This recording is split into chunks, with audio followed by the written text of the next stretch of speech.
An argument is the vessel through which we convince each other, persuade each other to believe something or to do something. It's the way we reason to the conclusion. The conclusion is what someone ultimately thinks. The reasoning is why the person thinks what they think, which is the conclusion. The reasoning we call premises. Premises lead to the conclusion or aim to lead to the conclusion. An argument has two parts.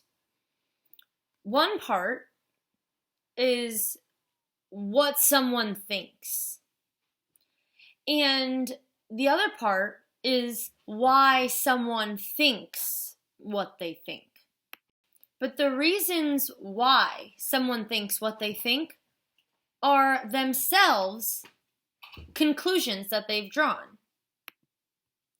So the reasoning that you would offer to persuade someone to accept your conclusion are other conclusions. Here is an example. Dogs are animals, and animals feel pain. Animals feel pain. That's something that I truly believe.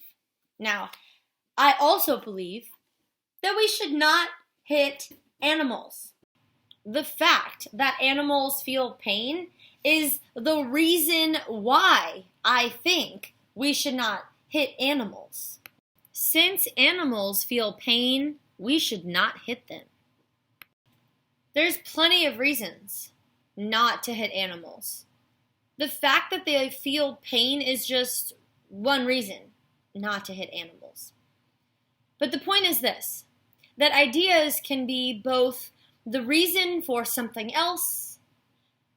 Meanwhile, the reason that you give for something else can also be the conclusion for which you require further reasoning. Here's an example of a pretty complicated argument. That whoever hits animals should be punished.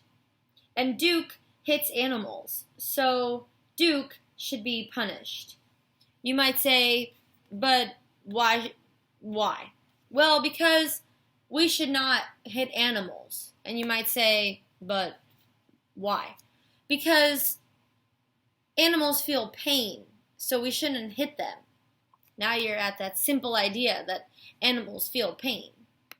An argument has two parts, premises and conclusions. And the point of that example was just to show that the premises, the reasons that somebody offers from which you get to the conclusion of an argument, are other conclusions.